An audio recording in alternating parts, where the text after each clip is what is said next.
വിട്ടുകൊടുത്തുകൊണ്ട് നമുക്ക് പ്രാർത്ഥിക്കാം. നമ്മുടെ മനസ്സിൻ്റെ എല്ലാ തലങ്ങളിലേക്കും ഈ നിമിഷം ആത്മാവിൻ്റെ ശക്തി ഇറങ്ങി ചെല്ലുന്നത് കാണാം.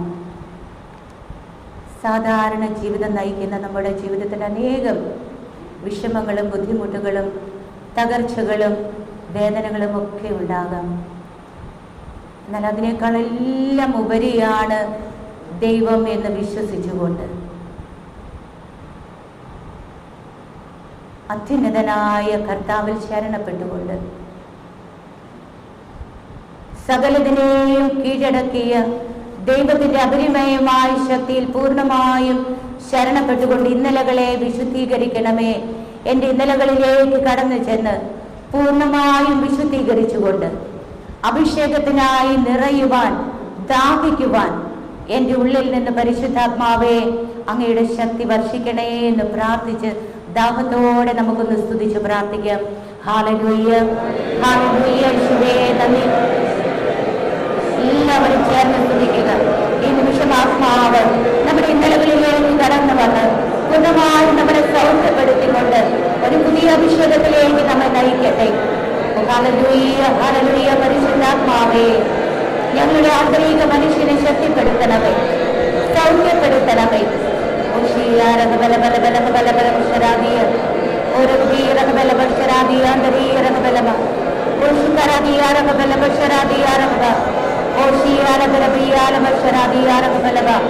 പരിശുദ്ധാത്മാവേ, പൂർണ്ണമായും വിശുദ്ധീകരിക്കണം, പൂർണ്ണമായും വിശുദ്ധീകരിക്കണം.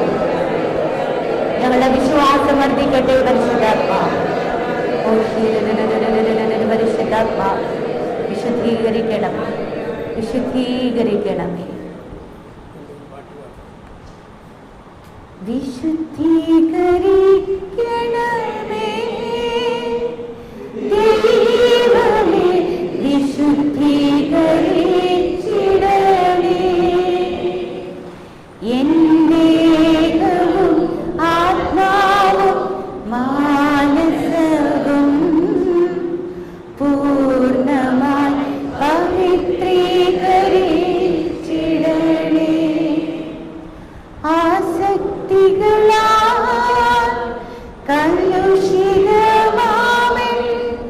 പഴയ മനുഷ്യനെ ദൂരെയെറിയൂ.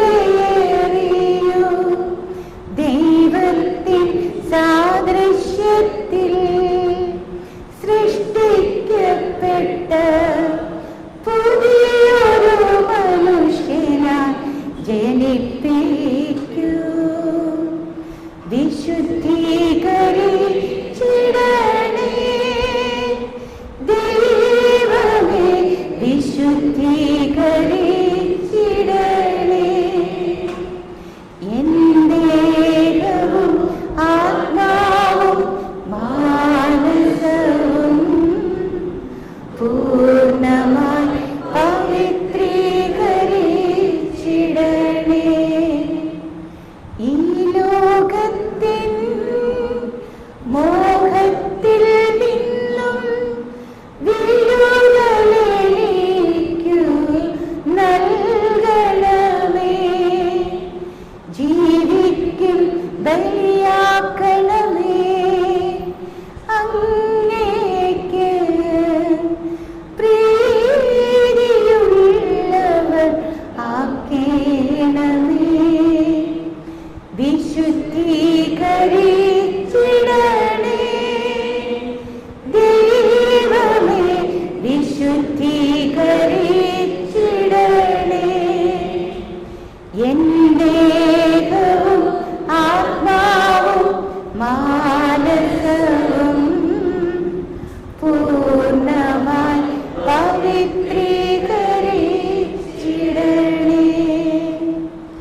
വിശുദ്ധീകരിച്ചിടണേ ദൈവമേ വിശുദ്ധീകരിച്ചിടണേ എൻ ദേഹവും ആത്മാവും മാനസവും പൂർണ്ണമായി പവിത്രീകരിച്ചിടണേ പൂർണ്ണമായി പവിത്രീകരിച്ചിടണേ.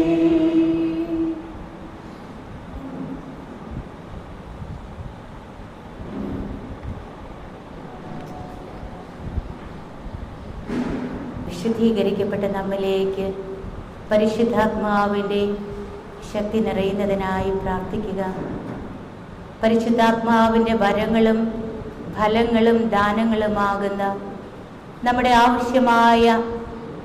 ആത്മാവിന് ആവശ്യമായ ആഹാരം ഇന്ന് ഞങ്ങൾക്ക് നൽകണമേ എന്ന് പ്രാർത്ഥിക്കാം. ആത്മാവിൻ്റെ ഫലങ്ങൾ പൗലോസ്ലീഹ പറയുന്നു, ദൈവദൂതന്മാരുടെ ഭാഷകളിൽ സംസാരിച്ചാലും എനിക്ക് സ്നേഹമില്ലെങ്കിൽ ഞാൻ ഒന്നുമല്ല. ഉത്കൃഷ്ടമായ ദാനങ്ങൾക്ക് വേണ്ടി തീക്ഷ്ണമായി അഭിലഷിക്കുവിൻ എന്ന് പറഞ്ഞ പൗലോസ്ലീഹ പറയുന്നു, ഉത്തമമായ മാർഗം ഞാൻ നിങ്ങൾക്ക് കാണിച്ചു തരാം. തുടർന്ന് സ്നേഹത്തെക്കുറിച്ചുള്ള വലിയ പ്രബോധനങ്ങൾ. ദാഹത്തോടെ നമുക്കും പ്രാർത്ഥിക്കാം. പരിശുദ്ധാത്മാവേ, സ്നേഹത്താൽ എന്നെ നിറയ്ക്കണമേ.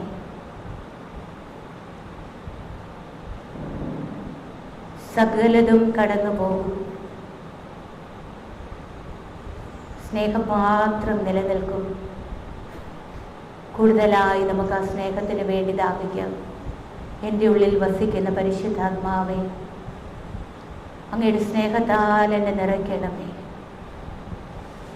അങ്ങയോടുള്ള സ്നേഹത്തെ പ്രതി ആത്മാക്കളെ സ്നേഹിക്കുവാൻ, തിരുസഭയുടെ ഹൃദയത്തിൽ സ്നേഹമായി മാറുവാൻ പരിശുദ്ധാത്മാവേ, എന്നെ ഒരു സ്നേഹമാക്കി രൂപാന്തരപ്പെടുത്തണമേ.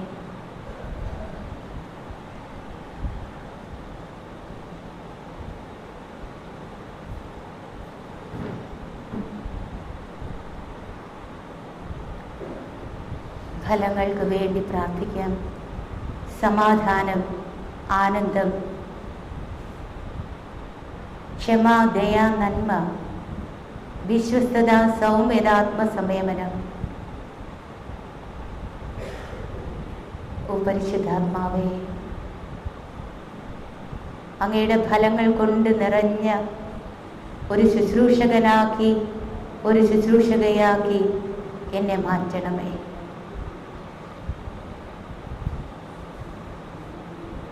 സ്നേഹം മാത്രമായിരിക്കട്ടെ നിങ്ങളുടെ ലക്ഷ്യം. ദൈവമേ, ഒരിക്കലും അവസാനിക്കാത്ത സ്നേഹം, സകലത്തെയും അതിജീവിക്കുന്ന ദൈവസ്നേഹം എൻ്റെ ഉള്ളിലേക്ക് നിമിഷം നിറയ്ക്കണമേ.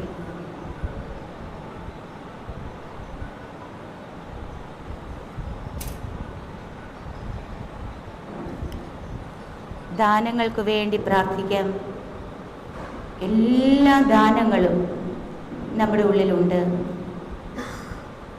ജ്ഞാനം, വിവേകം, അറിവ്, ദൈവഭയം, ദൈവഭക്തി, വിശ്വാസം, ആത്മധൈര്യം പരിശുദ്ധാത്മാവേ എനിക്ക് നൽകണമേ.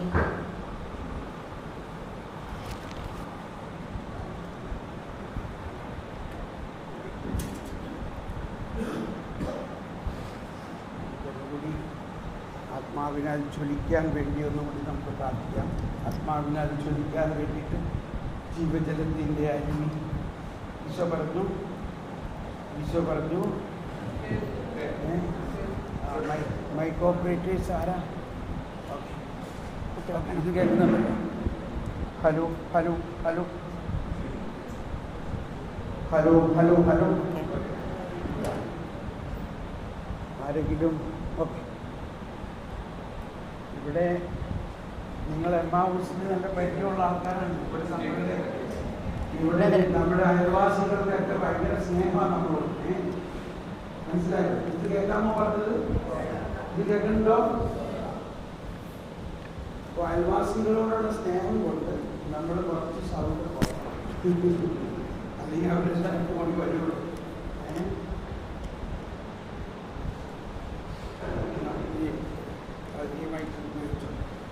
മൈക്ക് ഓപ്പറേറ്റേഴ്സ് ആരാ ഉള്ളത്? ഇവിടുത്തെ ടെക്നിക്കൽ മൈക്കിൻ്റെ ചെറിയ ആംപ്ലിഫയറും എല്ലാം ആയിരിക്കും. ഞാൻ നോക്കട്ടെ. ചെറിയ നോക്കണ്ട. അവര് ഞാൻ ക്യാമറ ഇതൊക്കെ ശരിയാണ്. ഹലോ, ഇത് ശരിയാണ്. അവിടെ ഈ ഒരു മൈക്ക്, രണ്ടാമത്തെ മൈക്ക്, ഈ മൈക്ക് ഒന്ന് ഓൺ ചെയ്യും. ഈ മൈക്കിൻ്റെ ഒന്ന് ഈ മൈക്കിൻ്റെ ബ്ലാക്ക് കേബിള്.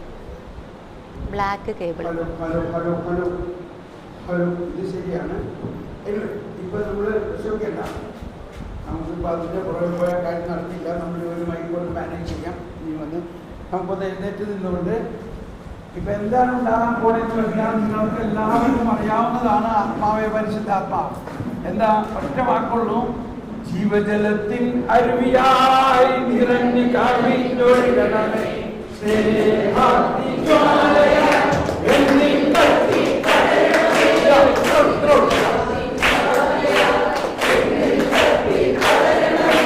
ജീവജലത്തിൻ അരുവിയായി നിറഞ്ഞു കവിഞ്ഞൊഴുകണമേ.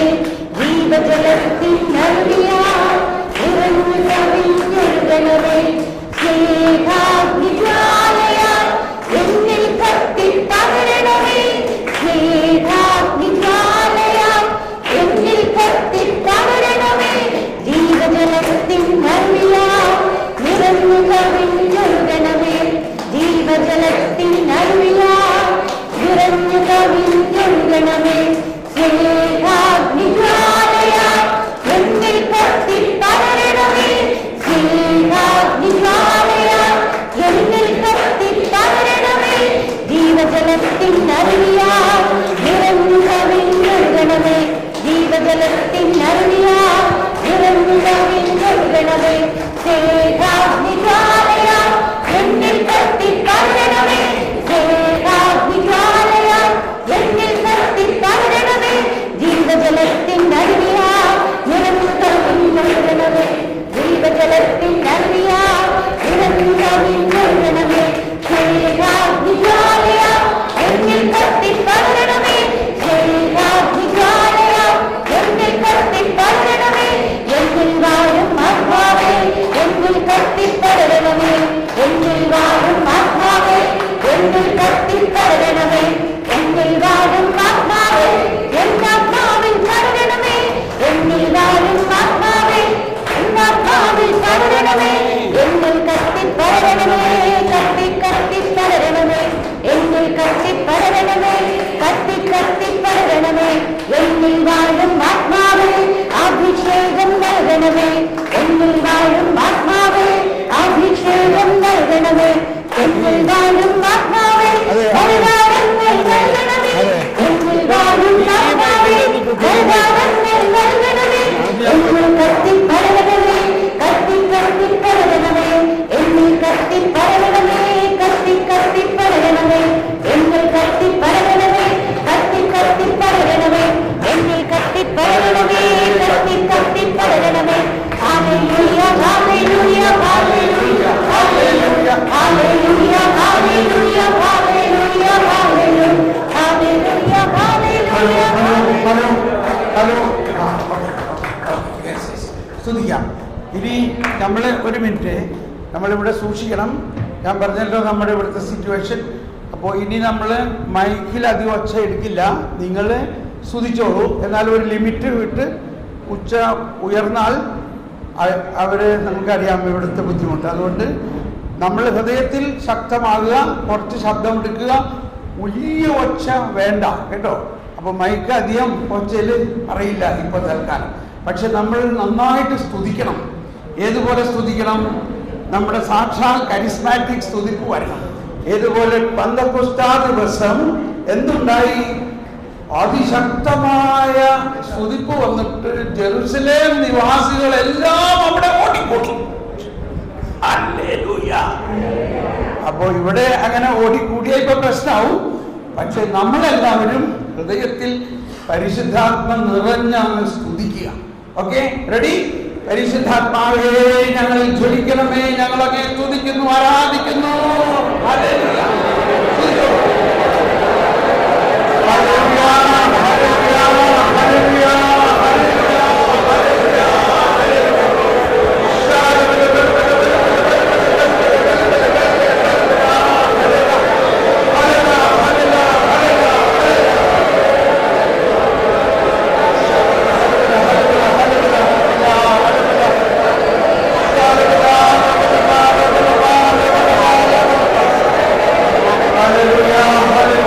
ഹല്ലേലൂയ.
സാധ്യമല്ല എന്ന് വിശ്വസിച്ചവളെ നീ ഭാഗ്യവതി.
സൂക്ഷിച്ചിരിക്കണേ.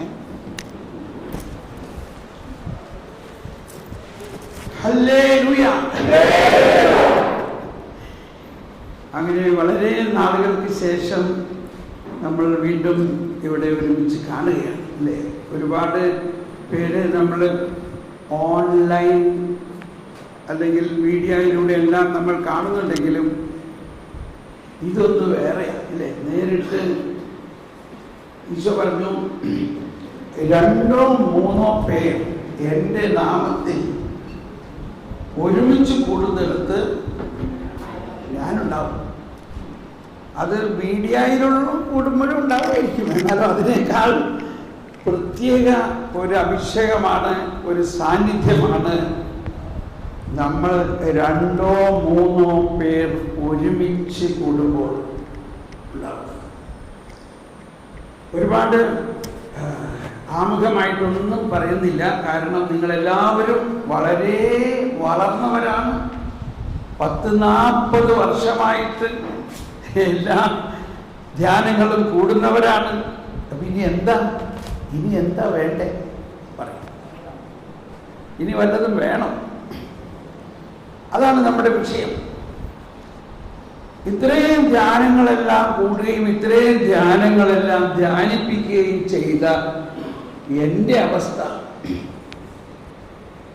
ചിലർ വന്ന് എൻ്റെ അടുത്ത്, ബ്രദറെ എൻ്റെ കൊച്ചിന് ഓട്ടിസമാണ്, ഡൗൺ സിൻഡ്രോമാണ്, ജന്മനാ ഈ പ്രശ്നമാണ്. സത്യം പറയുകയാണെങ്കിൽ എന്നോട് ക്ഷമിക്കണം, ഈ അടുത്ത കാലത്ത് വരെ ഞാൻ പറഞ്ഞു അതിപ്പോൾ എന്ത് ചെയ്യാൻ പറ്റും, ജന്മനാ ഉള്ള അസുഖമല്ല, നമുക്കും അത് ചെയ്യാൻ പറ്റും.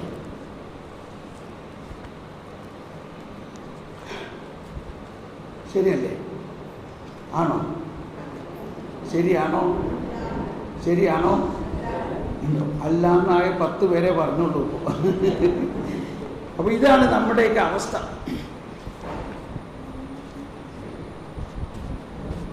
ഈ കുറച്ച് നാൾ മുമ്പാണ് കർത്താവ് എന്നോട് പറയാണ്, ദൈവത്തിനൊന്നും അസാധ്യമല്ല എന്ന് വിശ്വസിച്ചവളെ നീ ഭാഗ്യവതി.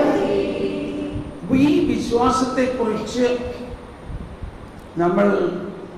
ഈ വിശ്വാസത്തിൽ നമ്മൾ ജ്വലിച്ചാൽ മാത്രമേ വലിയ കാര്യങ്ങൾ സഭയിലും നമ്മളിലും നടക്കുകയുള്ളൂ. നമ്മളിവിടെ 2 വിഷയമാണ്. ഒന്ന് മധ്യസ്ഥ പ്രാർത്ഥന. നമ്മൾ എന്തോരം മധ്യസ്ഥ പ്രാർത്ഥന നടത്തിയിട്ടും ചില കാര്യങ്ങൾക്ക് യാതൊരു അനക്കവുമില്ല. ശരിയല്ലേ?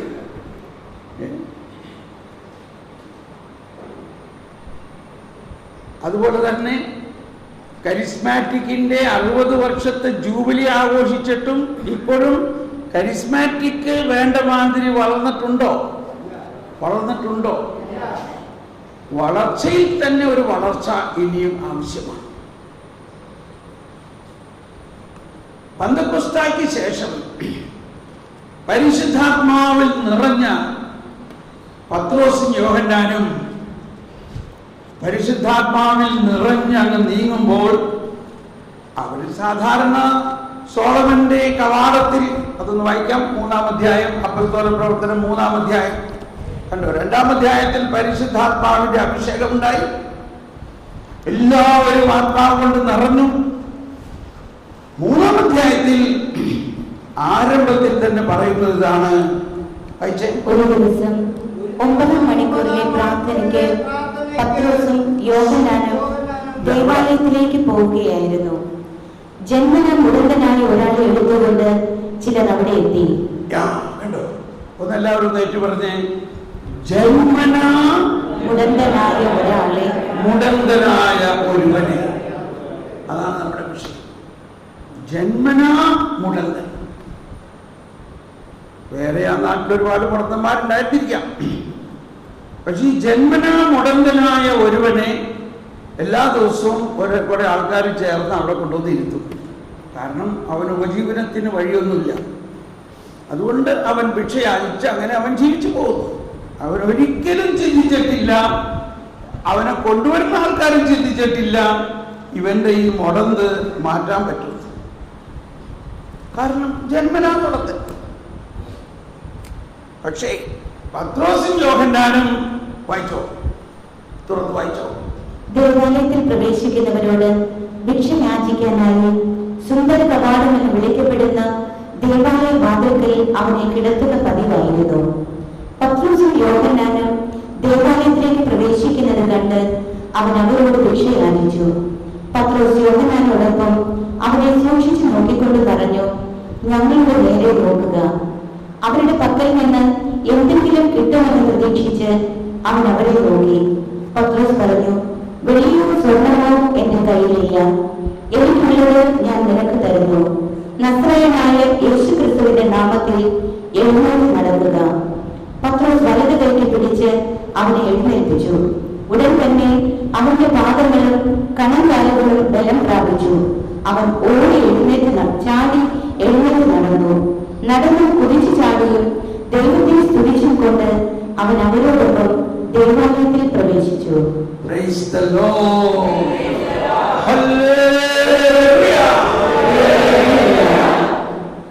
ഒന്നുകൂടി ശ്രദ്ധിച്ച് അത് വായിക്കൂ. പത്രോസും യോഹന്നാനും അവനെ സൂക്ഷിച്ചു നോക്കി. എന്തായിരുന്നിരിക്കാം ഈ സൂക്ഷിച്ചു നോക്കിയതിന്റെ അർത്ഥം?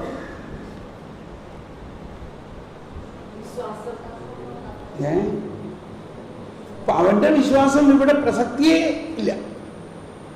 അവനൊരു വിശ്വാസമില്ല, അവന് ഇതിനെക്കുറിച്ച് ഒരു അറിവുമില്ല.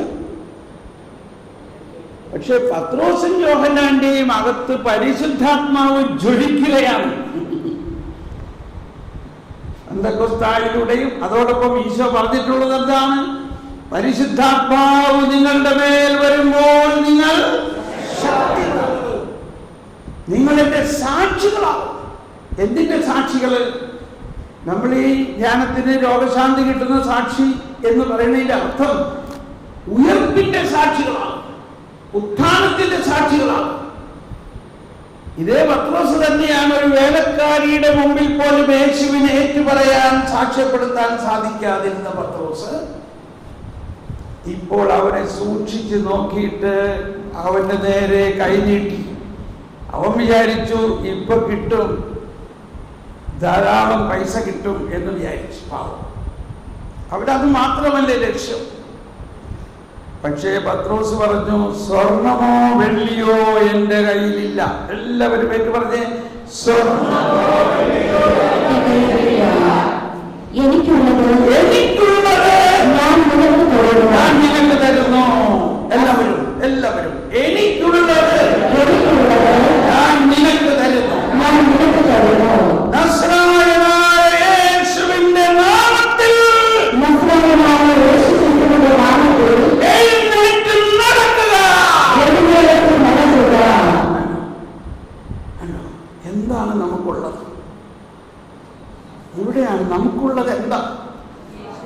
നമ്മളിപ്പോഴും ധ്യാനിക്കാൻ പോകുന്നത് നമ്മുടെ കടബാധ്യത മാറാനും, വിസ കിട്ടാനും, കുടുംബ പ്രശ്നങ്ങൾ മാറാനും, ഇതൊക്കെ.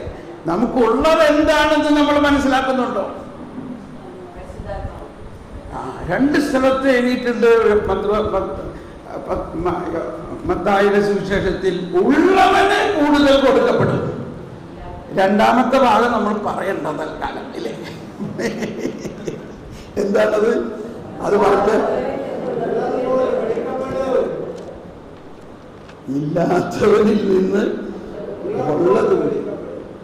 ഇവിടെ നമ്മളെ സംബന്ധിച്ചുള്ളവരാണ് നമ്മളെല്ലാം. ഉള്ളവന് കൂടുതൽ ലഭിക്കും. ഇതാണ് നമ്മുടെ ഈ ധ്യാനത്തിന്റെ വിഷയം. നമ്മളിവിടെ നിന്ന് വെറും കൈയോടെ പോകാനല്ല വന്നേക്കണത്. നമുക്ക് ധാരാളമുണ്ട്, അത് പോരാ. അതനുസരിച്ച് നമ്മൾ ഒരുപാട് കാര്യങ്ങൾ ചെയ്തുകൊണ്ടിരിക്കുന്നവരാണ്. അതുകൊണ്ട് നമുക്കൊരു പ്രമോഷനുള്ള എല്ലാ യോഗ്യതയും ഉണ്ടാവും.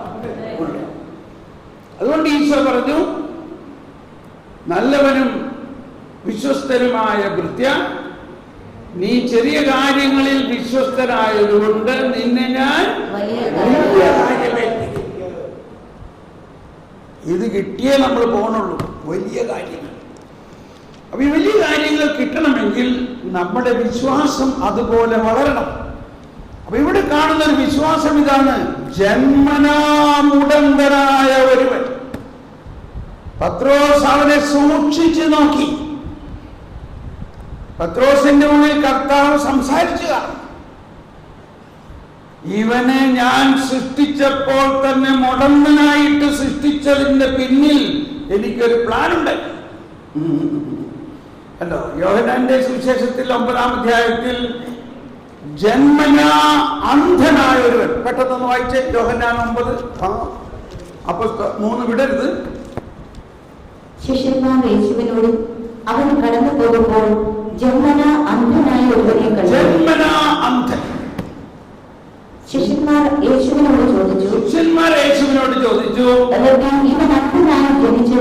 ഇവൻ അന്ധനായി ജനിച്ചത് ആരുടെ പാപം നിമിത്തമാണ്? ഇവന്റെയോ ഇവന്റെ മാതാപിതാക്കന്മാരുടെ? യേശു മറുപടി പറഞ്ഞു, എല്ലാവരും പറഞ്ഞുകൊണ്ട്, ഇവന്റെയോ ഇവന്റെ മാതാപിതാക്കന്മാരുടെയോ പാപം നിമിത്തമല്ല, ദൈവത്തിന്റെ പ്രവൃത്തികൾ ഇവനിൽ പ്രകടമാകേണ്ടതിനാണ്. മനസ്സിലാക്കണം, ഇവൻ ഈ രണ്ട് കേസും കോമൺ ഫാക്ടർ എന്താണ്? ജന്മന.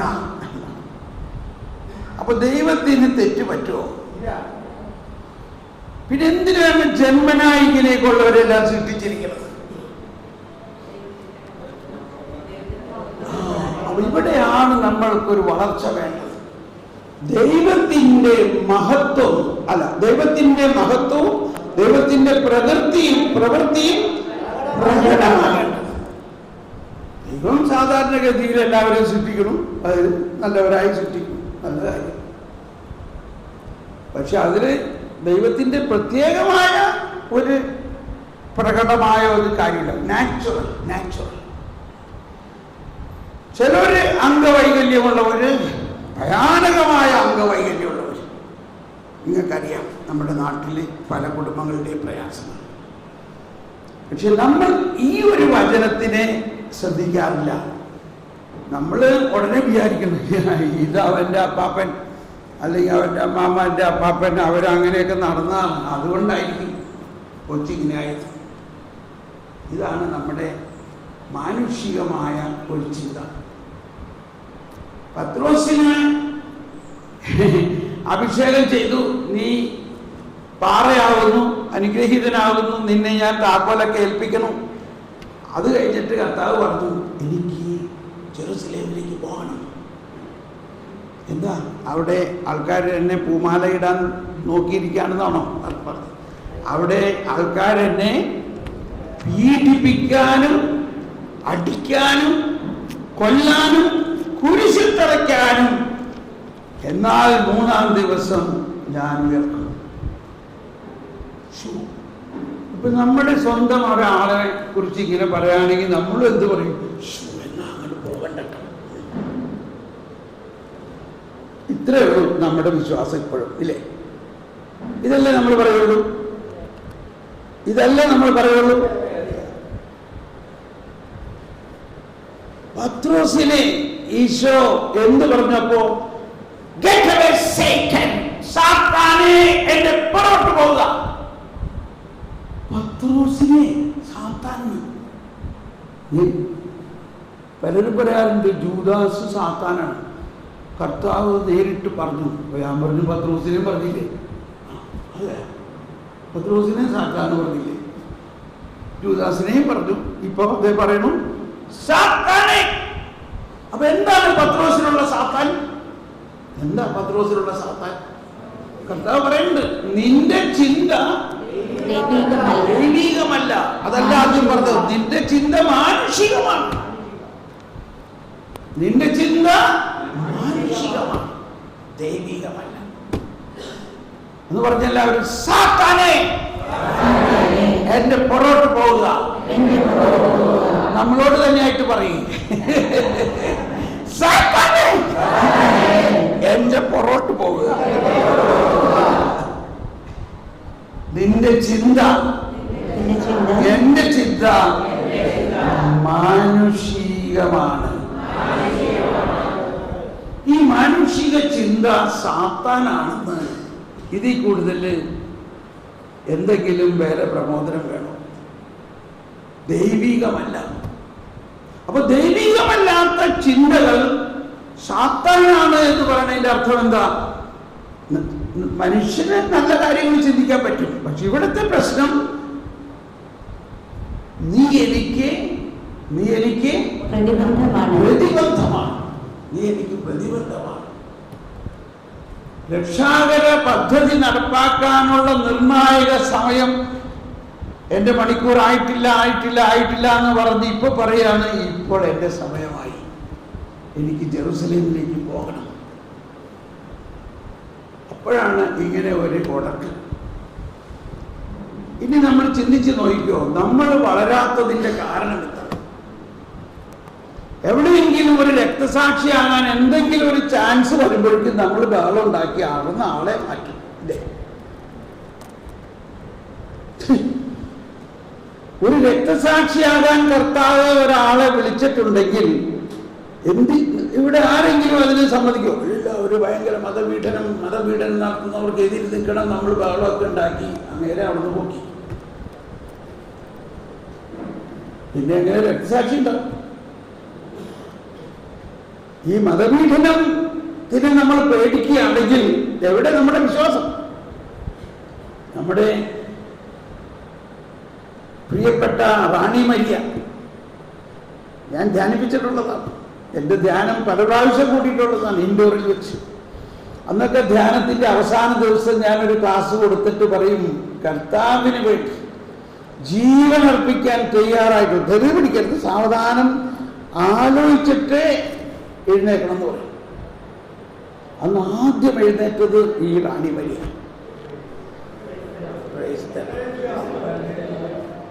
അപ്പോ ഈ റാണി മരിയയ്ക്ക് അതുപോലെ ഒരു പീഡനം കിട്ടിയില്ലായിരുന്നുവെങ്കിൽ റാണി മരിയ രക്തസാക്ഷിയാവോ? നോക്കി, എന്താണ് അദ്ദേഹത്തിന്റെ പേര്?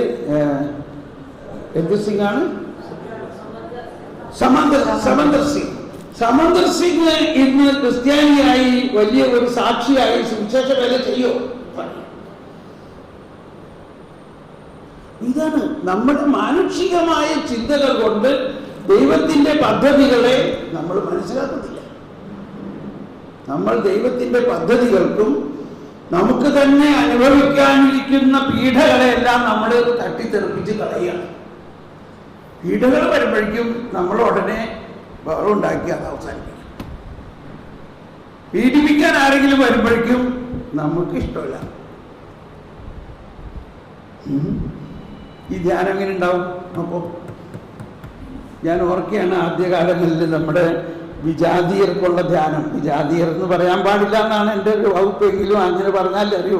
പനിക്കലച്ചൻ മനപ്പുറമ്പിൽ ഒരു ധ്യാനം, 10,000 പേരാണ്, 10 ദിവസത്തെ ധ്യാനം. എൻ്റെ കർത്താവേ, അത് കഴിഞ്ഞിട്ട് അവർ പോയ പോക്ക് കാരണം അവിടെ താകലത് കാണിച്ച് തകർക്കുന്നു പറഞ്ഞിട്ടാ പോയ. ഞാൻ പറഞ്ഞ ധൃതി പിടിക്കരുത്, ഇപ്പം പോയിട്ടൊന്നും തകർക്കരുത്. അത് കഴിഞ്ഞ് അടുത്ത ആഴ്ച ഒരു ചേട്ടത്തി പാലക്കാട്ടിൽ നിന്ന് വന്നിരിക്കുകയാണ്. ഒരാളെന്നെ കൊല്ലാൻ വന്നു, വാക്കത്തിൽ കൊണ്ട് വെട്ടാൻ വന്നു. അപ്പൊ അവരുടെ കൈ ഒടിഞ്ഞു കിടക്കാണ്. ഞാൻ പറഞ്ഞു, കൈ പിടിച്ചോട്ടു, ഈ കൈ ഇങ്ങനെ പൊക്കിയാലോ, വെട്ടിക്കോ. ഒരു കാര്യം, ആകാശത്തിന് കീഴെ നിങ്ങളുടെ രക്ഷയ്ക്കായി മറ്റൊരു നാമവും നൽകപ്പെട്ടിട്ടില്ല, യേശു നാമമല്ലാതെ. കേട്ടോ? ഇനി വെട്ടിക്കോ.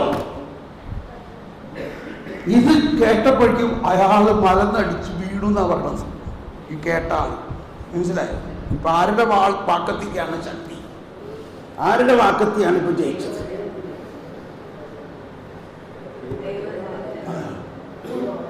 ദൈവവചനം വാക്കത്തിയാണ്, നല്ല മൂർച്ചയുള്ള വാക്കത്തി. പക്ഷെ അത് പറയണ അവരുടെ വിശ്വാസം അതിൻ്റെ പിന്നിലുണ്ടാകണം. നമ്മൾ ഇഷ്ടം പോലെ പറയുന്നുണ്ട്, പക്ഷെ ആരും വീഴണില്ല, ഒന്നും സംഭവിക്കണില്ല.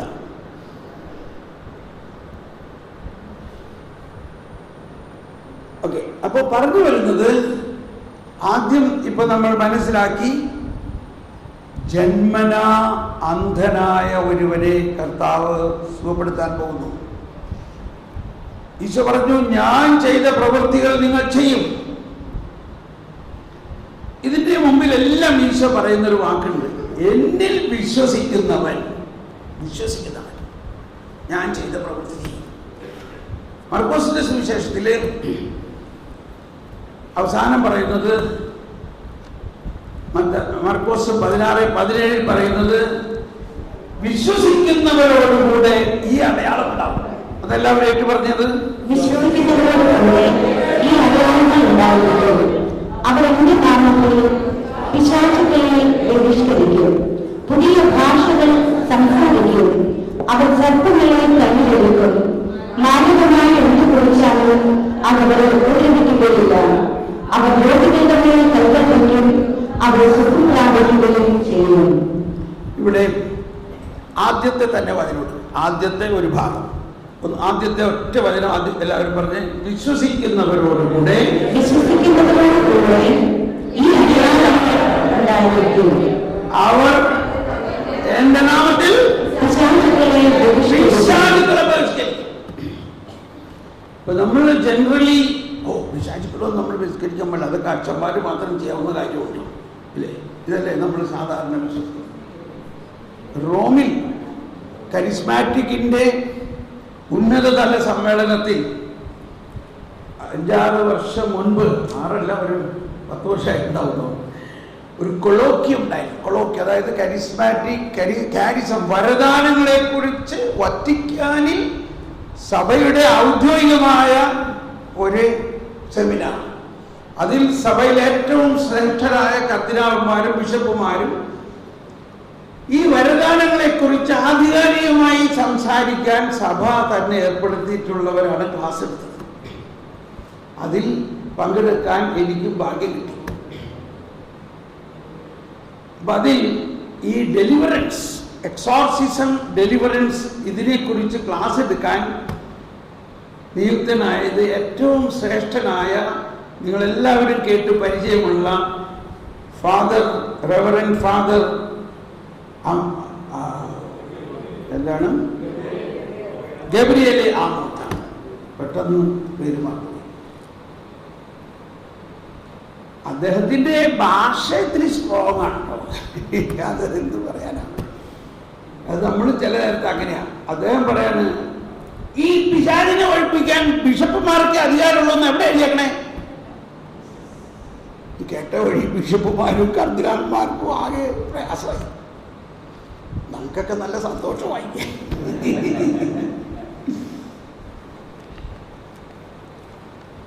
ഈശോ പറഞ്ഞിരിക്കുന്നത് വളരെ വ്യക്തമായിട്ട് പറഞ്ഞിരിക്കുന്നത്, അദ്ദേഹം പറയാണ്, എല്ലാ വിശ്വാസികൾക്കും ഈ അഭിഷേകം നൽകിയിട്ടുണ്ട്. എല്ലാ വിശ്വാസികളും.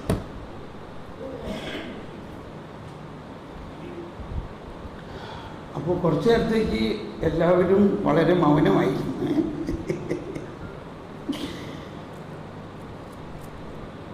ബിഷപ്പുമാർ അങ്ങോട്ടും ഇങ്ങോട്ടൊക്കെ നോക്കലുണ്ടായിരുന്നു. അപ്പോൾ ഇതാണ് നമ്മുടെ അവസ്ഥ. നമ്മൾ ഈ വരങ്ങൾ ഉപയോഗിക്കാൻ കർത്താവ് തുറന്നിരിക്കുന്ന വഴികളിലേക്ക് പോകുന്നില്ല. പക്ഷേ ചില കാര്യങ്ങൾ ബിഷപ്പുമാര് ബഹിഷ്കരിച്ചാലേ മാറുള്ളൂ കാര്യം. പക്ഷേ സാധാരണ കുട്ടിപ്പിശാചുക്കളുണ്ടല്ലോ, അതിനെ കൊണ്ട് ബിഷപ്പിൻ്റെ അടുത്ത് പോകേണ്ട ആവശ്യമൊന്നുമില്ല. അതൊക്കെ നമ്മൾ പറഞ്ഞാൽ തന്നെ പോകും. നോക്കണം, ഇന്ന് രാത്രി നിങ്ങളുടെ അടുത്തേക്ക് ഒരു പിശാചിനെ അയക്കാം. അങ്ങനെയാണ് ഈ പ്രാക്ടീസ്. വരദാനം പ്രാക്ടീസ് ചെയ്യാൻ എങ്ങനെയാണ്? ഇതെനിക്കുണ്ടായ അനുഭവത്തിന്റെ വെളിച്ചത്തിൽ പറയാം. ഒരു ദിവസം രാത്രി എൻ്റെ കൊരക്കിന് കയറി ആരോ പിടിക്കണം. എന്നെ കൊരക്കിന് പിടിക്കാൻ ആരടാ? ഇപ്പൊ ഞാൻ അച്ഛനെ വിളിക്കാൻ പറ്റുമോ? പറയും. ഇപ്പൊ ഞാൻ എന്ത് ചെയ്യണം? അച്ഛൻ്റെ അടുത്ത് പോകാൻ പറ്റുമോ? എന്നെ അവിടെ കിടക്കയിൽ അമർത്തി പിടിച്ചിരിക്കുകയാണ്. ഇതാണ് പ്രശ്നം. അപ്പൊ ഇത് പഠിക്കണമെന്നുണ്ടെങ്കിൽ ഇതൊന്ന് കിട്ടിയാലേ പഠിക്കുള്ളൂ. അപ്പൊ ഞാൻ ഉടനെ പറഞ്ഞു, യേശുവിന്റെ നാമത്തിൽ പിശാചേ ദൂരെ പോവുക. അത് പോയി, ഒറ്റ പുറത്തിൽ പോയി. കണ്ടോ, ഇപ്പൊ ഉഷാറായാണോ? ഇങ്ങനെയാണ് മനുഷ്യൻ വളരേണ്ടത്. അപ്പൊ ആദ്യം തന്നെ മർക്കോസ് പറഞ്ഞിരിക്കുന്നത്, വിശ്വാസികളുടെ കൂടെ ഈ അടയാളം ഉണ്ടാവും. വിശ്വാസി എന്ന് പറഞ്ഞാൽ അവന്റെ ഒരു അടയാളം എന്താ? അവൻ എന്റെ നാമത്തിൽ പിശാചിനെ ബഹിഷ്കരിക്കും. ഈ അടയാളം വർക്കൗട്ട് ആകാൻ വേണ്ടിയിട്ടാണ് നമ്മുടെ വീട്ടിലൊക്കെ ചില കുട്ടി പിശാചുക്കളെ വെച്ചിരിക്കുന്നത്. നമ്മളത് അറിയുന്നില്ല, അവനെ അവിടെ വെച്ചുകൊണ്ടിരിക്കുകയാണ്. നമ്മൾ മദ്യപാനത്തിന്റെ, കഞ്ചാവടിയുടെ, അല്ലെങ്കിൽ പറയാൻ പറ്റാത്ത പലതുണ്ട്. നമ്മൾ അതിനോട് പോകാൻ പറയണില്ല. വിശ്വാസമില്ലായിട്ടല്ലേ അത്? വിശ്വാസിയുടെ ആദ്യ അടയാളം എന്താ? ഇത് പറയുമ്പോ ഈ മർക്കോസ് എന്ന് പറഞ്ഞ ആളാരാ? ആരാ ഈ മർക്കോസ്? ഒരു വിജാതീയനായിരുന്നു. മർക്കോസ് അപ്പസ്തോലനാണോ? അല്ല, മർക്കോസ് ഒരു അൽമായനാണ്. ഇത് നമ്മൾ കറ്റേനാവറെ ബൈബിൾ പഠിക്കണോണ്ടുള്ള ഗുണങ്ങളാണ്. അതിൽ ബൈബിൾ പണ്ഡിതന്മാരായ സഭാപിതാക്കന്മാർ പറഞ്ഞിരിക്കുകയാണ്, സുവിശേഷത്തിന്റെ രചനയിൽ തന്നെ 2 അപ്പസ്തോലന്മാരെയും 2 അൽമായരെയുമാണ് കർത്താവ് ഉപയോഗിച്ചിരിക്കുന്നത്, ലൂക്കായും മർക്കോസും. അവസാന കാലത്ത് മർക്കോസിനെ ബിഷപ്പാക്കി. പക്ഷെ ലൂക്ക ജീവിതകാലം മുഴുവനും ഒരു അൽമായനായിരുന്നു, ഒരു ഡോക്ടറായിരുന്നു. വലിയ ഡോക്ടർ, വലിയ വൈദ്യൻ, അല്ലെങ്കിൽ ഹിസ്റ്റോറിയൻ, പെയിന്റർ, ഇങ്ങനെയൊക്കെ ആയിരുന്നുവെങ്കിലും അദ്ദേഹം ഒരു അൽമായനായിരുന്നു.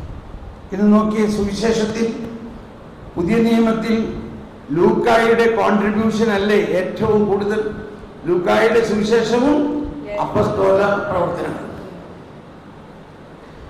അപ്പം നമ്മൾ മനസ്സിലാക്കേണ്ടത്, സഭാപിതാക്കന്മാർ പറയുന്നത്, വിശുദ്ധ അംബ്രോസ്, വിശുദ്ധ അത്തനാസിയോസ്, വിശുദ്ധ ജെറോം, വിശുദ്ധ ജോൺ ക്രിസോസ്റ്റം, ഇവരെല്ലാം പറയുന്നത് സുവിശേഷത്തിന്റെ രചനയിൽ തന്നെ അൽമായർക്ക് കൂട്ടവകാശം, അവരുടെ ദൗത്യം വളരെ പ്രധാനപ്പെട്ടതാണെന്ന്, സുവിശേഷവൽക്കരണത്തിന്റെ മേഖലയിൽ അവരുടെ ദൗത്യം വളരെ പ്രധാനപ്പെട്ടതാണെന്ന് വ്യക്തമാക്കാൻ വേണ്ടി സുവിശേഷ രചനയിൽ തന്നെ 2 അപ്പസ്തോലനെയും 2 അൽമായരെയുമാണ് കർത്താവ് നിരത്തിയിരിക്കുന്നത്. നമ്മുടെ പ്രശ്നം, ഞാൻ ഒരു പാവപ്പെട്ട പാപിയും ബലഹീനനുമായ ഒരു വിശ്വാസിയാണ്, എനിക്ക് ഇതിനൊന്നും ഒരു കഴിവില്ല. ഇങ്ങനെയുള്ള എന്തായാലും പറഞ്ഞ ഒരു ഇൻഫീരിയോറിറ്റി കോംപ്ലക്സ്. അതിന് മലയാളം എന്താ? ഒരു അപകർഷത. ഇതിൽ നിന്ന് നമ്മൾ മറികടക്കണം. I am not a healer, I am a believer. നമ്മൾ ആരും വലിയ ഒരു ഹീലറോ എക്സോർസിസ്റ്റോ ഒന്നുമല്ല. I am a believer. മർക്കോസ് പറഞ്ഞിരിക്കുന്നത് വിശ്വാസികൾക്ക്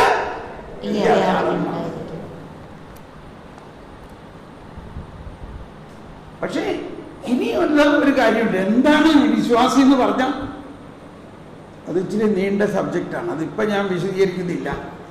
എങ്കിലും മനസ്സിലാക്കണം, നമ്മുടെ വിശ്വാസത്തെ ഒന്ന് പരിശോധിച്ചറിയണം. ഈ ഇടയ്ക്ക് ഒരു സഹോദരി പറഞ്ഞു, എൻ്റെ ബ്രദറെ ഞാൻ 32 വിശ്വാസ പ്രമാണം ചെല്ലുന്നുണ്ട്. അതിൻ്റെ അർത്ഥം നിനക്ക് വിശ്വാസമില്ല അല്ലേ? ഞങ്ങളൊക്കെ ഒരു വിശ്വാസ പ്രമാണം ചെല്ലുമ്പോഴേ നമ്മുടെ കാര്യം നടക്കും. അപ്പൊ എന്തുകൊണ്ടാണ് 32 33 വിശ്വാസ പ്രമാണം ചെല്ലണം? വിശ്വാസമില്ലാണ്ടല്ലേ? അതായത് ഞാൻ 33 പ്രാവശ്യം ചെല്ലിയ എൻ്റെ കാര്യം നടക്കും. എന്നിട്ട് നടന്നോ? എന്തിനു പറയണം? ഇപ്പൊ എനിക്കത് ചെല്ലാൻ പറ്റണില്ല. അതുകൊണ്ട് ഞാൻ ചില മുത്തെടുത്ത് വെച്ചിരിക്കുകയാണ്. അത് 32 പ്രാവശ്യം എടുത്ത് ഈ കൊട്ടയിൽ ആ കൊട്ടയിലിട്ടും ആലോചിച്ചു. ബിലീവ്? ഞാൻ പറഞ്ഞു, എന്താ പറഞ്ഞത്? 32 മുത്ത് എടുത്ത് ഇങ്ങോട്ട് മാറ്റിയിടും. അപ്പൊ അത് 32 വിശ്വാസമാണ് ഞാൻ എളുപ്പം ചെല്ലി എന്നുള്ളതിൻ്റെ അർത്ഥമാണ്. യേശു ക്രിസ്തുവിൽ വിശ്വസിക്കാനാണ് പറയും. കരിസ്മാറ്റിക്കാണ്. പണ്ടൊക്കെ കരിസ്മാറ്റിക് എന്ന് പറഞ്ഞാൽ ഒരു പുസ്തകവുമില്ല, ഒന്നുമില്ലാണ്ട് സ്വയം പ്രേരിത പ്രാർത്ഥനകളായിരുന്നു.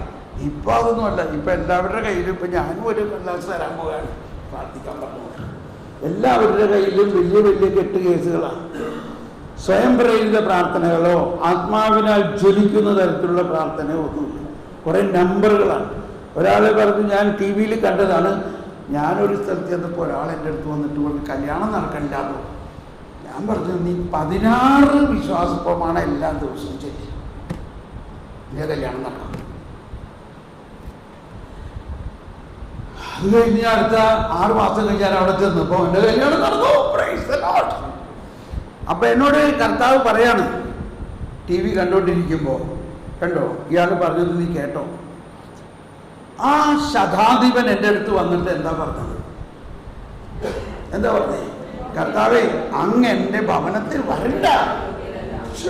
ആലോചിച്ച്, നമ്മുടെ വീട്ടില് കർത്താവ് എഴുന്നള്ളി വരാമെന്ന് പറഞ്ഞ നമ്മൾ പറയോ? ഇങ്ങനെ വേഗം വരാനല്ലേ പറയുള്ളൂ. ഞാൻ വല്ല കാർ അയക്കണോ, വണ്ടി അയക്കണോ? അയാൾ പറയണം, അങ്ങ് വരണ്ട,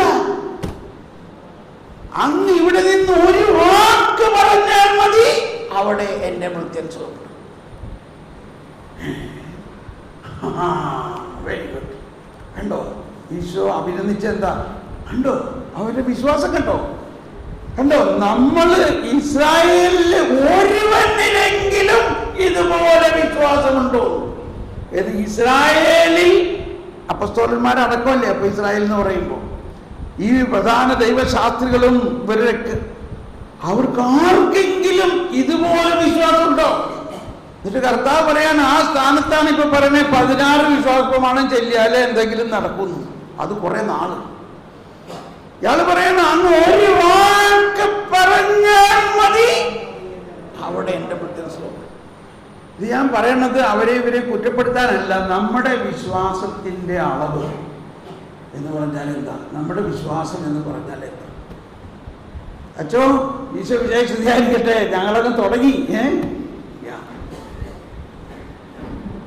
അപ്പോ ഈ വിശ്വസിക്കുന്നവന്റെ കൂടെ ഈ അടയാളം ഉണ്ടാവുമെന്ന് പറഞ്ഞിട്ട് അടയാളമൊന്നും ഉണ്ടാവില്ല. നമ്മള് എന്നോട് ക്ഷമിക്കണം, ഞാനങ്ങനെ തമാശ ഒന്നും പറയാത്ത ആളാണ്. പക്ഷെ ഇപ്പോൾ ഒരു തമാശമായി തോന്നാണ്.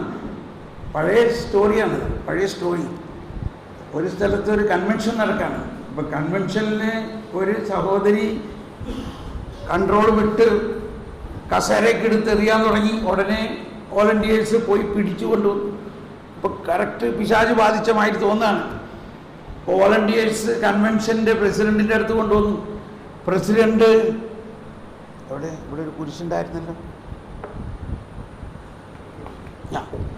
പ്രസിഡന്റ് ഒരു കുരിശ് എടുത്തുകൊണ്ട് പറഞ്ഞിട്ട് വന്ന് പിശാചേ ദൂരെ പോകാത്ത തലറിയാണ്ട് അടുത്തേക്ക് വന്നു.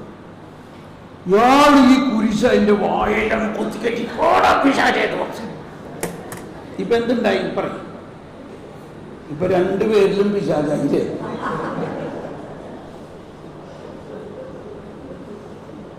നടന്ന സംഭവമാണ്. പിശാച് പോവോ? പിശാചിന് ഭയങ്കര സന്തോഷമായി. ഇങ്ങനത്തെ ലീഡർ വേണം, എൻ്റെ കൂട്ടുവേല ചെയ്യണ ലീഡർ. അപ്പൊ ഈ പിശാചിനെ ബഹിഷ്കരിക്കുക എന്ന് പറഞ്ഞാൽ നമുക്കെല്ലാവർക്കും തന്നിട്ടുള്ള വരമാണ്.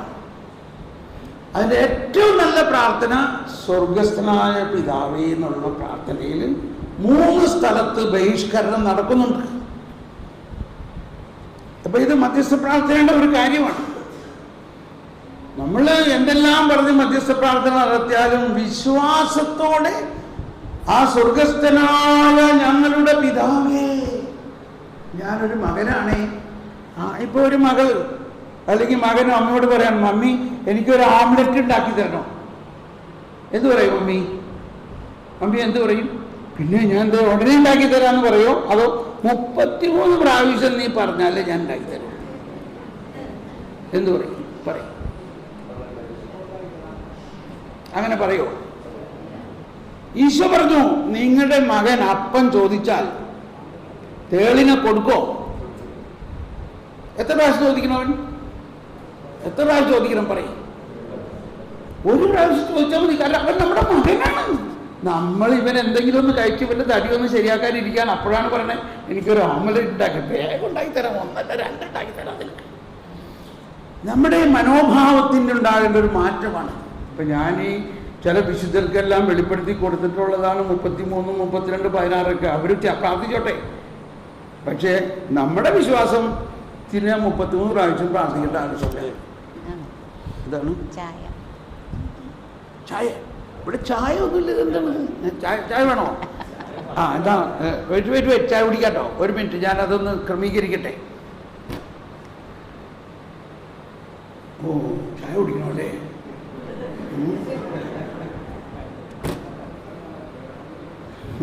എനിക്ക് ഭയങ്കര സന്തോഷമാണ് നിങ്ങളെ കണ്ടിട്ട്. കാരണം എത്ര നാളായി കണ്ടിട്ടില്ലേ?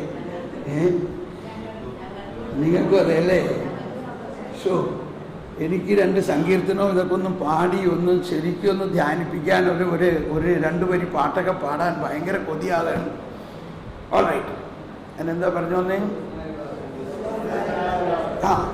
അപ്പൊ ഇങ്ങനെയുള്ള ചില കാര്യങ്ങൾ നമ്മൾ അതിനെ കണ്ടെത്തണം. ഇപ്പൊ നോക്കിക്കോട്ടോ, 3 ഇടത്ത് സ്വർഗസ്ഥനായ പിതാവിന്റെ പ്രാർത്ഥനയിൽ ഡെലിവറൻസ് ഉണ്ട്. 1, അങ്ങയുടെ രാജ്യം വരണമേ.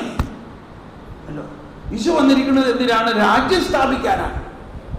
അപ്പൊ അതിനു മുമ്പ് രാജ്യം ആരുടെ കയ്യിലായിരുന്നു? പിശാചിന്റെ കയ്യിലായിരുന്നു. ഈശോ മനുഷ്യാവതാരത്തിലൂടെ ഇതാ ഈ ഉണ്ണീശോനെ ഞാൻ കൊണ്ട് നടക്കാൻ എവിടെ പോകുമ്പോൾ നമ്മൾ ക്രിസ്മസ് കഴിഞ്ഞാൽ ഉണ്ണീശോനെ മാറ്റി. പിന്നെ ഉണ്ണീശോനെ കുറിച്ച് ഓർക്കുക പോലുമില്ല. എന്താ ഉണ്ണീശോ? എന്താ ഉണ്ണീശോ എന്ന് പറഞ്ഞാൽ? ഉണ്ണീശോ എന്ന് പറഞ്ഞാൽ സകല മനുഷ്യരെയും, മനുഷ്യവംശത്തെ മുഴുവനെയും അവരുടെ പാപത്തോടുകൂടെ തന്റെ ശരീരത്തിൽ ഈശോ ഏറ്റെടുത്തു.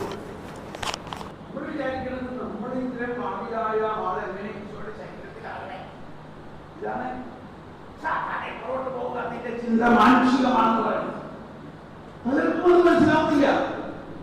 അങ്ങനെ ഈശോ പരമപരിശുദ്ധനായ ഈശോ പാപിയായ നമ്മളെ ഏറ്റെടുക്കണം എങ്ങനെയാണ്? ഇതൊക്കെയാണ് കാറ്റഗിസം പഠിക്കേണ്ടത്. അവിടെ പറഞ്ഞിരിക്കുന്നത് ഇതാണ്: പൂർണ്ണ ദൈവവും പൂർണ്ണ മനുഷ്യനുമായ ഈശോയിൽ 2 വ്യക്തിത്വമുണ്ട്, 2 പ്രകൃതിയുണ്ട്. കാറ്റഗിസം 467 കുറിച്ച് വെച്ചോളൂ. ഇപ്പൊ നമ്മളത് വിശദമായിട്ട് അതിനകത്ത് വായിച്ച ക്ലാസ് മാറിപ്പോകും. നമ്മൾ കുറിച്ച് വെച്ചു 467. കാൽസിഡോണിയൻ സിനഡിൽ അതിന്റെ 3ാമത്തെ ഖണ്ഡികയിൽ പറയുന്നതാണ്, അവന്റെ പ്രകൃതി ദൈവപ്രകൃതിയും മനുഷ്യപ്രകൃതിയുമുള്ള ഒരു വ്യക്തി രണ്ട് പ്രകൃതി. ഇനി അടുത്ത വാക്ക്, നമ്മളത് മനസ്സിലാക്കിയിട്ടേയില്ല. ഞാൻ തന്നെ വളരെ ഇത്ര വർഷം കഴിഞ്ഞിട്ട് കഴിഞ്ഞ വർഷമാണ് എനിക്ക് ക്ലിയറായിട്ട് മനസ്സിലായത്.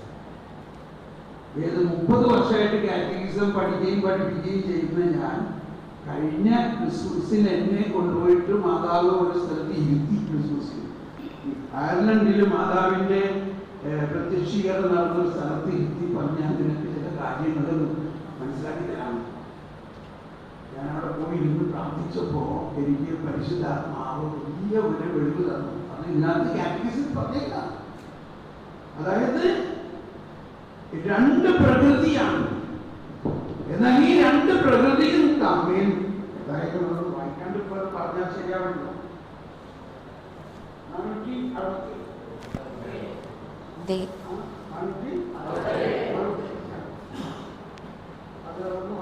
കാരണം അത് വളരെ പ്രധാന പോയിന്റാണ്. ദൈവപുത്രൻ തന്റെ ദൈവിക വ്യക്തിത്വത്തിലേക്ക് മനുഷ്യപ്രകൃതി സ്വീകരിച്ചതോടെ മിശിഹായുടെ മനുഷ്യപ്രകൃതി ശൂന്യമായി പോയെന്ന് ഏക സ്വഭാവവാദികൾ വാദിക്കുന്നു.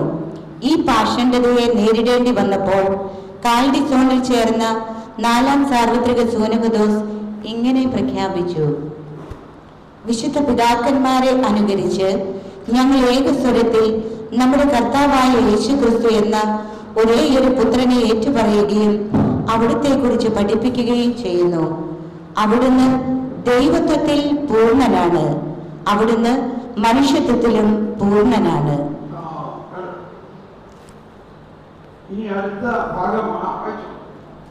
ശരീരവും യുക്തിസഹമായ ആത്മാവുമുള്ള യഥാർത്ഥ ദൈവവും യഥാർത്ഥ മനുഷ്യനുമാണ്. അവിടുത്തെ ദൈവപ്രകൃതിയെ സംബന്ധിച്ച് ശ്രദ്ധിക്കണേ, അവിടുന്ന് പിതാവിനോട് സത്തൈക്യം കോൺസബ്സ്റ്റാൻഷ്യനുള്ളവരാണ്. അതേ സമയത്ത് മനുഷ്യപ്രകൃതിയെ സംബന്ധിച്ച് അവിടുന്ന് നമ്മോട് സത്തൈക്യമുള്ളവരാണ്. മനസ്സിലായി?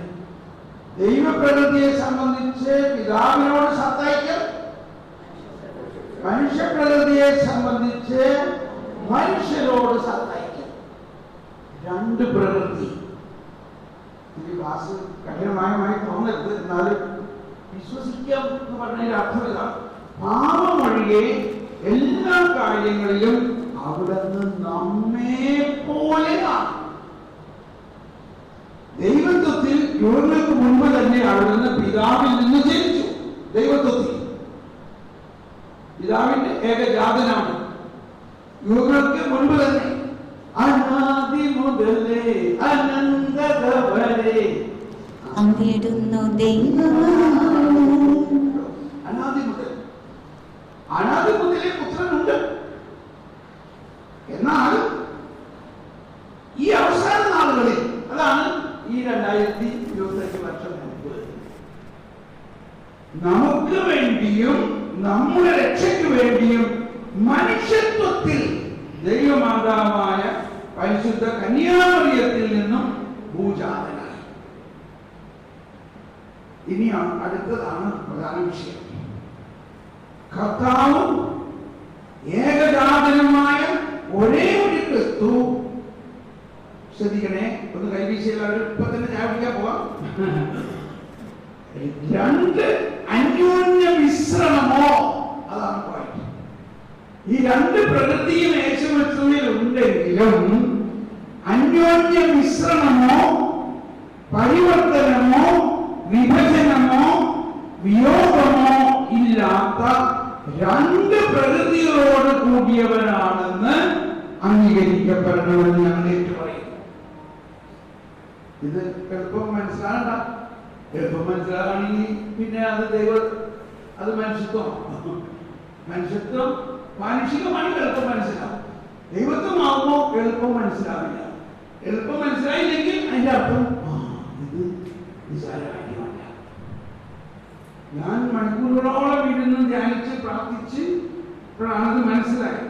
അപ്പോൾ അതിന്റെ അത് മനസ്സിലാക്കി കഴിയുമ്പോൾ എനിക്ക് കിട്ടിയത് ഞാൻ മനസ്സിലാക്കി തരാം ഇപ്പൊ. അപ്പൊ നിങ്ങൾക്ക് എളുപ്പം മനസ്സിലാവും. ദൈവ മനുഷ്യ പ്രകൃതികളുടെ സംയോഗം മൂലം, സംയോഗം എന്ന് പറയുമ്പോൾ നമ്മളിത് മിക്സായി വിചാരിക്കരുത്.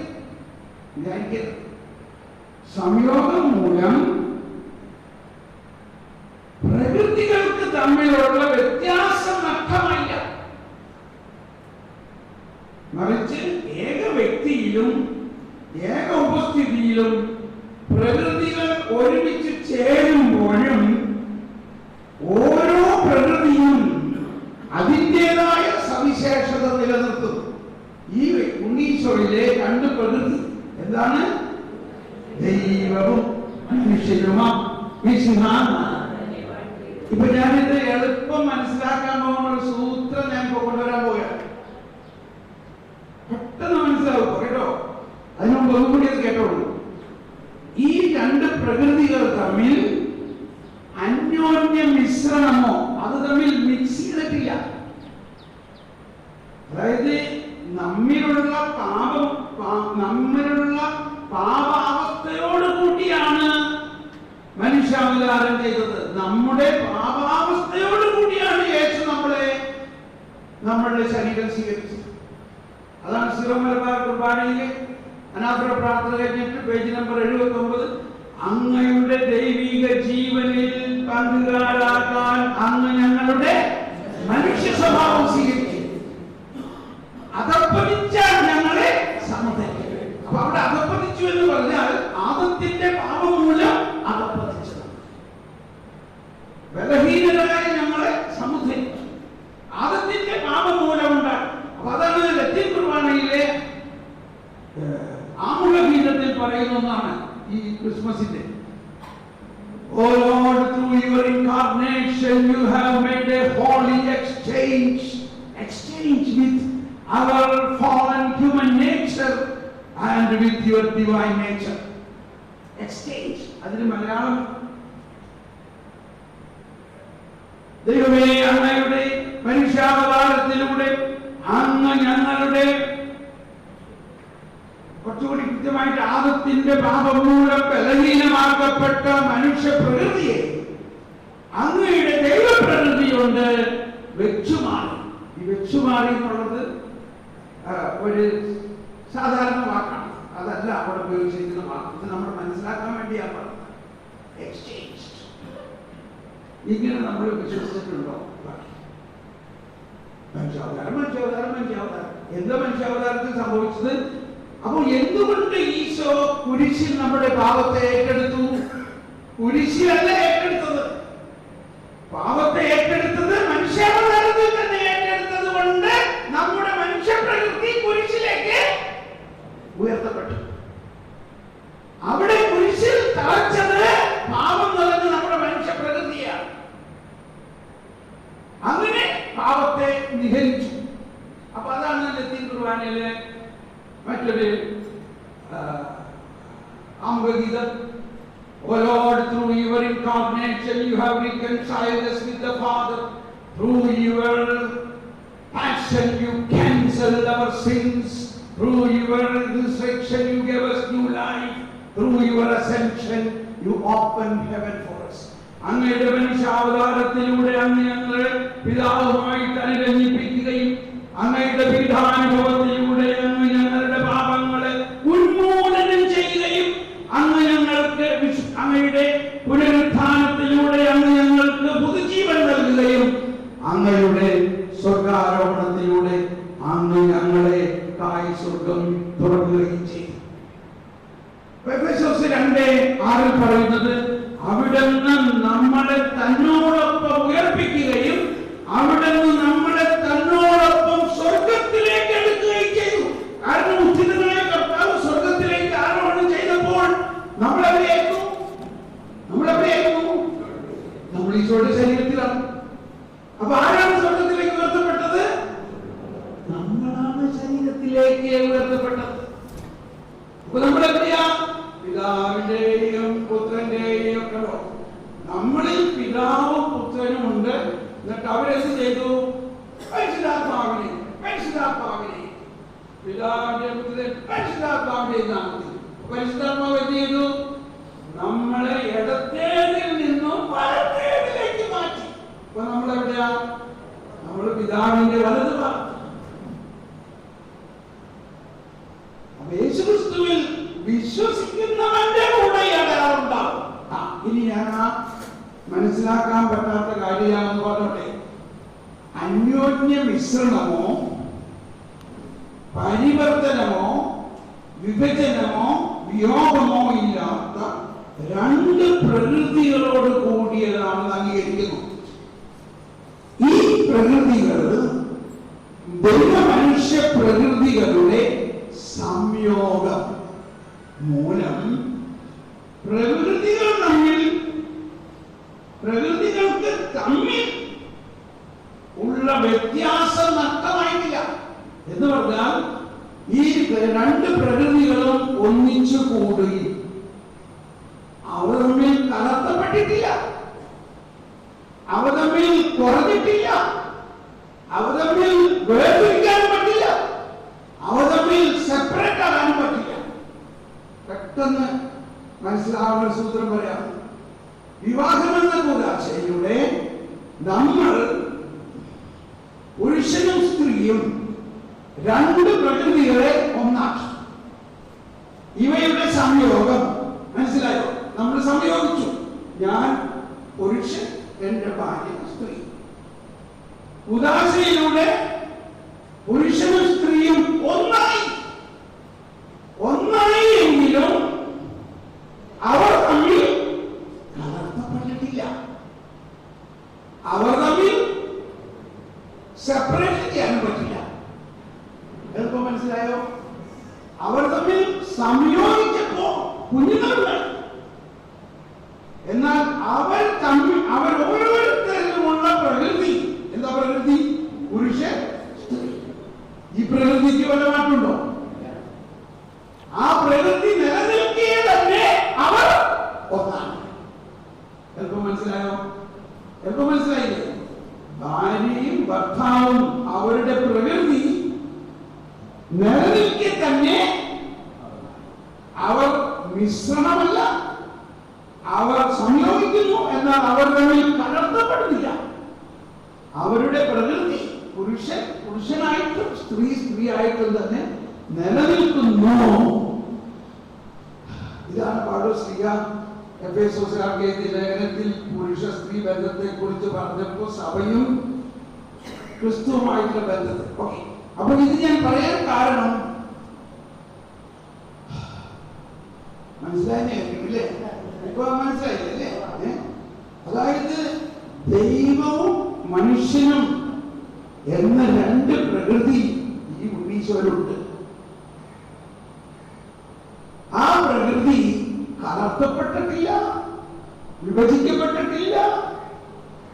എന്നാൽ അവ സംയോജിക്കപ്പെടുമ്പോഴും അവർ തമ്മിലുള്ള വ്യതിരിക്തത നിലനിർത്തുന്നു. ഓക്കെ, ഇനി ഇത് നിങ്ങൾ വിശദമായിട്ട് പഠിക്കണം. ഇതിപ്പോ ഞാൻ ഒരു ഉദാഹരണം പറഞ്ഞുള്ളൂ. എന്താ ഉദാഹരണം? നമ്മുടെ വിശ്വാസം ഇപ്പോഴും കാര്യമായിട്ട് വളർന്നിട്ടില്ല എന്ന് സ്ഥാപിക്കാൻ വേണ്ടി ഞാൻ പറഞ്ഞു. എന്ന് പറഞ്ഞാൽ വിശ്വസിക്കുന്നവന്റെ കൂടെ ഈ അടയാളം എന്നിട്ട് അടയാളമുണ്ടപ്പോ നമ്മൾ എത്ര പേര് ഇത് വിശ്വസിച്ചുകൊണ്ട് പ്രാർത്ഥിക്കാൻ? നമ്മുടെ രോഗം വന്നാൽ ആ ഡോക്ടറെ പോകും, ഈ ഡോക്ടറെ പോകും, ആ മരുന്ന് കഴിക്കും, ഈ മരുന്ന് കഴിക്കും, അതൊന്നും ശരിയായില്ല, ഇങ്ങനെ പലതും പറയും. യൂട്യൂബിൽ അത് കേൾക്കാൻ കുറെ ഡോക്ടർമാർ, കേൾപ്പിക്കാനൊക്കെ ആൾക്കാർ. എൻ്റെ ഒരു സംഭവം നടന്നതാണ്. ഒരു സ്ത്രീ എൻ്റെ അടുത്ത് വന്നിട്ട് പറഞ്ഞു, ജർമ്മനിയിലാണ്, സാറേ എന്നോടൊരു പ്രവാചകപരമുള്ള ഒരാൾ പറഞ്ഞു, നിങ്ങൾക്കൊരു കുഞ്ഞുണ്ടാവും, പക്ഷെ എനിക്ക് 46 വയസ്സായി, സാർ എന്താ പറയണേ? ഞാൻ പറഞ്ഞു, 46 വയസ്സായെങ്കിൽ അത് ശരിയാവില്ല. ചിലപ്പോൾ കുഞ്ഞിന് വല്ല അംഗവൈകല്യം ഉണ്ടാകാം, അങ്ങനെ ഉണ്ടാകാം, ഇങ്ങനെ ഉണ്ടാകാം. ഇവര് എന്നോടൊന്ന് ദേഷ്യപ്പെട്ടു. ഞാൻ വന്നതേ ഒരു ഗൈനക്കോളജിസ്റ്റിന്റെ അടുത്തല്ല. ഞാന് അഭിപ്രായം ചോദിക്കാൻ വന്നത്, നിങ്ങളോട് അഭിപ്രായം ചോദിക്കാൻ വന്നത് ഒരു ഗൈനക്കോളജിസ്റ്റിന്റെ ഉപദേശം കേൾക്കാനല്ല, കർത്താവ് എന്താ പറയുന്നത് കേൾക്കാനാണ്. ശരിക്കും ഞാൻ മുട്ടുബുദ്ധിയായിട്ട് ക്ഷമിക്കുന്ന കർത്താവ്. ഇതാണ് ദൂരെ പോവുക സാധാരണ ഇതിന്റെ ചിന്ത. ഇതിനല്ലേ നമ്മൾ പറയുള്ളൂ. കർത്താവ് പറഞ്ഞു നിനക്ക് കുഞ്ഞിതാവും. എനിക്ക് 46 വയസ്സായി.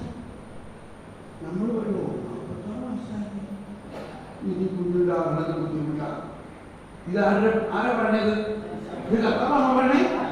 നിന്റെ ചിന്ത ഞാൻ ശരിക്കും ആ സ്ത്രീയുടെ മുമ്പിൽ മുട്ടുകുത്തി ക്ഷമ ചോദിച്ചു. അപ്പൊ ഇതാണ് കൗൺസിലേഴ്സ് ആയിട്ടുള്ളവരും ദൈവവചനം ശുശ്രൂഷ നടത്തുന്നവരുടെ അടുത്തേക്കും ആളുകൾ വരുന്നത് ഈ ഡോക്ടർമാരുടെ അഭിപ്രായം കേൾക്കാൻ വേണ്ടിയല്ല.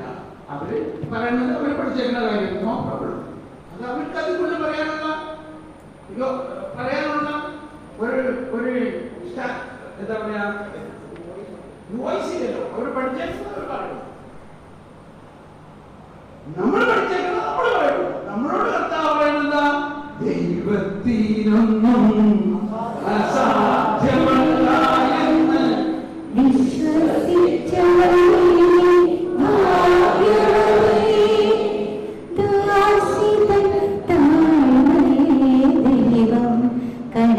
ഇതാണ് നമ്മുടെ മുദ്രാവാക്യം. നമ്മൾ ദൈവികമായി ചിന്തിക്കുകയും ദൈവത്തിന്റെ ആ സൂപ്പർ നാച്ചുറൽ പവർ നമ്മളിലൂടെ പ്രസരിക്കുകയും ചെയ്യണം. അതാണ് ഈ ധ്യാനത്തിന്റെ ലക്ഷ്യം. നമ്മളെല്ലാവരും ദൈവം വിശ്വസിക്കുന്നവരുടെ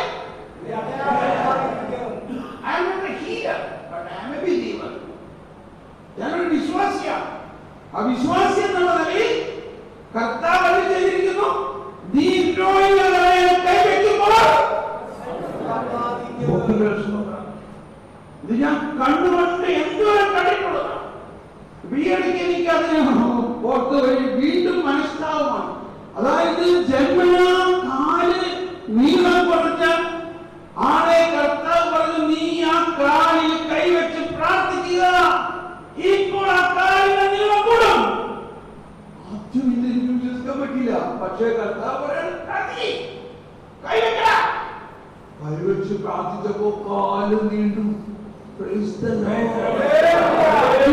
കണ്ടതും സ്പർശിച്ചതുമാണ്. പക്ഷെ അന്നൊന്നും എനിക്ക് ഈ വചനം എന്റെ തലയിൽ കയറിയില്ല. അത് ജന്മന അവിടെ അംഗവൈകല്യം, ജന്മന അംഗവൈകല്യമുള്ളവരാണ് ഈ കാര്യം നീണ്ടവരല്ല. പാറ്റ്നയിൽ ഒരിക്കൽ ധ്യാനം നടത്തുന്ന സമയത്ത് നായിക്കാമ്പരമ്പരത്തിനൊക്കെ ഉള്ള സമയം ഞാൻ ക്ലാസ് എടുത്തുകൊണ്ട് സ്റ്റേജിൽ 10,000 പേരുടെ കൺവെൻഷനാണ്. ഹിന്ദിക്കാരാണ്. ഒരു പെണ്ണ് ഹിന്ദിക്കാരി ഹിന്ദു ഒരു പെണ്ണ് സ്റ്റേജിൽ കയറി വന്നേക്കാണ്. നിങ്ങൾ പറയണ ആ യേശുവിൽ ഞാൻ വിശ്വസിക്കുന്നു. എന്റെ കൊച്ചിന്റെ ഈ കൈ ഇങ്ങനെ വളഞ്ഞിരിക്കുകയാണ്, ഇങ്ങനെ വളഞ്ഞിരിക്കുക. ആ യേശു എന്റെ കൊച്ചിന്റെ കൈ നീർത്തും. നിങ്ങളൊന്ന് പ്രാർത്ഥിച്ചേ. വിശ്വാസം ഞാനതിൽ നിന്ന് പറയാൻ തുടങ്ങി. കർത്താവെ, ഞാൻ പ്രാർത്ഥിച്ച വല്ലതും നടക്കും കർത്താവെ. അപ്പൊ നമ്മൾ വലിയ വീര്യം പറഞ്ഞുകൊണ്ട് സുവിശേഷം പ്രഘോഷിക്കാണ്, വലിയ അത്ഭുതങ്ങളൊക്കെ പറയാണ്. സംഭവം യാഥാർത്ഥ്യം വന്നപ്പോ നമുക്ക് വിശ്വാസം വരില്ല.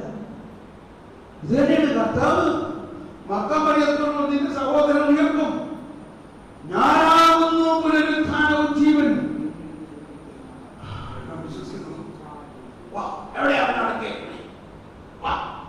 അവിടെ ചെന്നപ്പോ ഇയാളുടെ സ്വഭാവമായി ഇയാൾ പറയാൻ കർത്താവ് ഇപ്പൊ ചീഞ്ഞു തുടങ്ങിയിട്ടുണ്ട്, ദുർഗന്ധമാക്കുന്നുണ്ടാവും.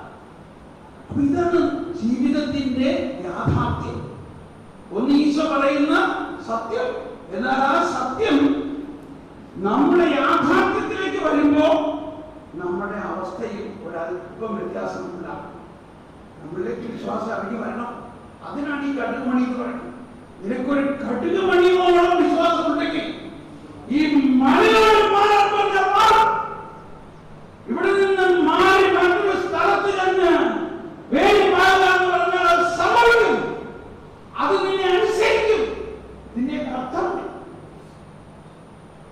ഞാനൊന്ന് പറക്കാൻ തുടങ്ങി. ഇത്രയും ആളുകളുടെ മുമ്പിൽ ഈ കൊച്ചു വന്നിട്ട് ഇത് വന്നിട്ട് പറയുമ്പോ ഇപ്പൊ ഞാൻ പറ്റില്ല എന്ന് പറയാൻ പറ്റുമോ? നമ്മളെ അത് ഇങ്ങനെയാണ് ട്രെയിനിങ് അതല്ലേ നല്ല കാര്യം. അപ്പത്തോൽമാരെ വെള്ളത്തിലിട്ടാ ട്രെയിനിങ് കൊടുക്കുന്നത്.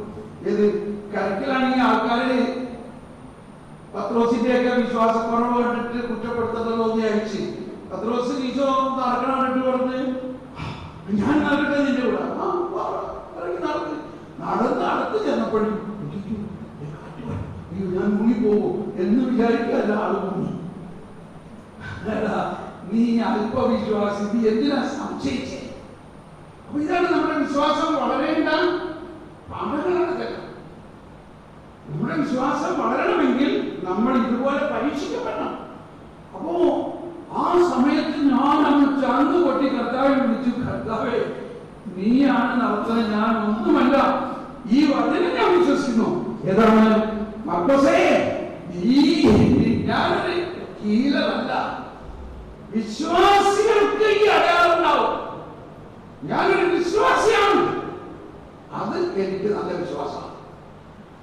അതുകൊണ്ട് നിന്റെ വചനം നീ തന്നെ നടപ്പാക്കണം എന്ന് പറഞ്ഞപ്പോ എനിക്കൊരു ഭയങ്കര ശക്തി എന്നിലേക്ക് അങ്ങ് ഒഴുകി. ഞാൻ ഇപ്പൊ ഹിന്ദിക്കാരാണ്. അപ്പൊ എന്റെ ഒരു പാട്ടുണ്ട് ഹിന്ദിയിൽ, ബോലോ യേശു നാം നാം, ബോലോ യേശു നാം, ബോലോ യേശു നാം. ഇതൊന്ന് കുറച്ചു നേരം പാടി സ്തുതിച്ച് കർത്താവിനെ സ്തുതിച്ചു. ഒറ്റ വാക്ക് ബോലോ യേശു നാം. വേറെ ഒന്നും അധികം പാട്ട് ആവശ്യമില്ല. അങ്ങനെ സ്തുതിച്ചിട്ട് ഞാൻ പറഞ്ഞു, ഇപ്പൊ ഇതാ നിങ്ങൾ കണ്ടുകൊള്ളുവിൻ, കർത്താവ് സംഭവിക്കാൻ പോകുന്നു. ഈ കുഞ്ഞിന്റെ കൈകൾ ഇപ്പോൾ സൗഖ്യമാകാൻ പോകുന്നു. ഈ സഹോദരി ഏത് ജാതിക്കാരായാലും ക്രിസ്ത്യാനികളുടെ ഒരു പ്രൈവറ്റ് പ്രോപ്പർട്ടി അല്ല. ഇവൾ ഇപ്പോൾ ഒരു ഹിന്ദുവാണ്. യേശു ക്രിസ്തു എല്ലാ ജാതി മതസ്ഥരെയും രക്ഷകനാണ്. ആ യേശുവിന്റെ നാമത്തിൽ ഈ കുഞ്ഞിന്റെ കൈകൾ സൗഖ്യമാകട്ടെ എന്ന് പറഞ്ഞപ്പോ സാധാരണ ആ കൈയുടെ വിരലുകൾ നീണ്ട് വിടർന്ന് ഇങ്ങനെ വരുന്നത് ആളുകൾ കണ്ടുകൊണ്ട് അപാരവൃദ്ധൻ ജനങ്ങൾ സ്തുതിച്ചു.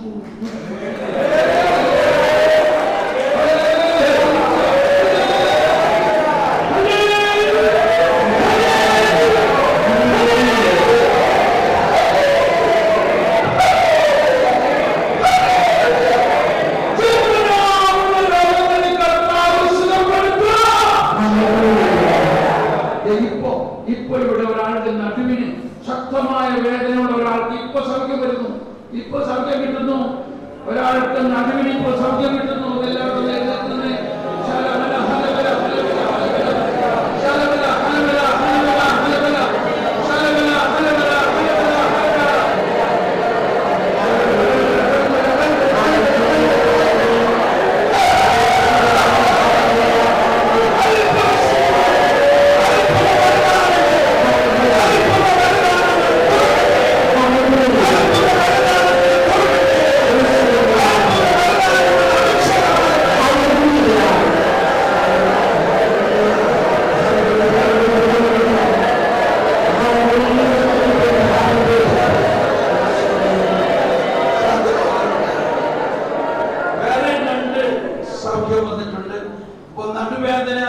നടുവേദന ഉണ്ടായിരുന്നവരൊന്ന് നോക്കിയപ്പോ നടുവേദന മാറിയവരൊന്ന് കരമുയർത്തി. നടുവേദന മാറിയ ആ വ്യക്തി കരമുയർത്തി. നടുവേദന ഉണ്ടായിരുന്നു. ഇപ്പൊ നടുവേദനയിലൊന്ന് കൈവീശി കാണിച്ച് കൈ അടിച്ച് കത്താൻ നന്ദി പറയാം. ഇവിടെ വരെ വന്നൊന്ന് സാക്ഷ്യപ്പെടുത്താമോ? ഇവിടെ വരെ ഓടി വന്നൊന്ന് സാക്ഷ്യപ്പെടുത്താമോ? ആ നടുവേദനയ്ക്ക് ഇപ്പൊ സൗഖ്യം കിട്ടി. ഞാൻ സൗഖ്യപ്പെടാനൊന്നും പ്രാർത്ഥിച്ചില്ല. അതാണ് മർക്കോസിന്റെ സുവിശേഷ അവസാനത്തിൽ പറയുന്ന മറ്റൊരു വാക്ക്. അവർ ലോകമെല്ലാം പോയി സുവിശേഷം പ്രഘോഷിച്ചു. അവരുടെ പ്രബോധനം കർത്താവ് അടയാളങ്ങളിലൂടെ സ്ഥിരീകരിച്ചു. കുറെ ദിവസമായി എനിക്ക് നടുവേദനയും ശരീരം മുഴുവൻ മിന്നലുകളായിരുന്നു. ഇപ്പൊ എനിക്ക് ആ പ്രശ്നമില്ല. നടുവേദന പൂർണ്ണമായിട്ട് സൗഖ്യപ്പെട്ടു. യേശു എന്നെ സുഖപ്പെടുത്തി എന്ന് ഞാൻ ഉറച്ചു വിശ്വസിക്കുന്നു.